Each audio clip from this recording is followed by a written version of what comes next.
Bybelse riglyn nommer 6, hoe om waarlik in vergifnis te lewe, word 'n kanaal van seën. Word 'n kanaal van seën. Matteus 5 vers 44 tot 45 sê Jesus, ek sê vir julle moet julle vyande en julle moet vir die wat julle vervolg, sodat julle nou kyk net na daai 3 woorde.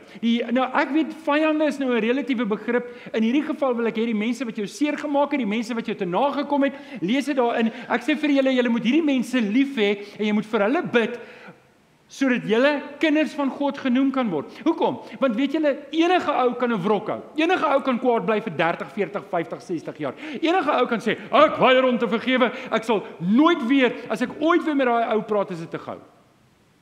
Enige ou kan dit doen. Maar as jy hierdie lewe begin leef, dan sien mense Jesus in jou. Dan sien hulle iets is anders. Hulle sodat julle kinders van die Heer Vader kan wees in die hemel. Romeine 12 vers 14 sê, seën julle vervolgers, ja seën hulle, moet julle nie vervloek nie. En weet jy wat, vanoggend toe gaan lees ek net hierdie woord seën. Ek gaan kyk toe in die Grieks. Want wanneer Jesus sê, geseënd is die wat dit, en geseënd is die wat dat, die saligspreking, die woord vir daar gebruik word is makarios, jy kan dit vertaal met bonatuurlike voordeel geniet. Nou ek en jy kan dit nie doen nie, maar die woord wat hier gebruik word is 'n ander woord, en dit word net een verduideliking gegee, en dit is om mooi te praat oor, goed te praat van. Hierdie vers sê, seën julle vervolgers, ja, moet hulle nie vervloek nie, met ander woorde, wanneer ek oor hierdie ou praat wat my so seer gemaak het, dan moet daar mooi woorde van hom kom. Ek moet nie gaan sleg praat van hom nie. Nie by my vriende nie, nie agter sy rug nie, nie voor hom nie. Ek moet seker kom dat die woorde wat by my mond uitkom, moet net 'n lieflike aroma gee. Dat daai persoon weet, hy het my seer gemaak, maar ek bedien hom met Jesus se liefde. Sê gou vir my, wat het Jesus gebid aan die kruis? Vader? Want? Jesus wil hê ek en jy moet so lewe.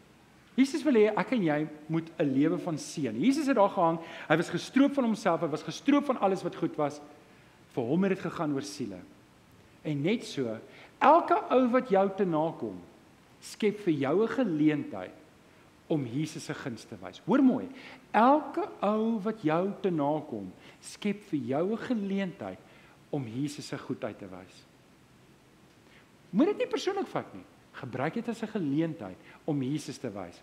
Weet julle wat? Partykeer moet ek en jy net uit die pad uitkom. Ek en jy moet net uit die pad uitkom dat Jesus deur my kan leef. Hier is die ding. Jesus wil mense na hom toe trek. Kan julle amen sê daar? Jesus wil mense red. Kan julle amen sê daar? Jesus wil mense seën.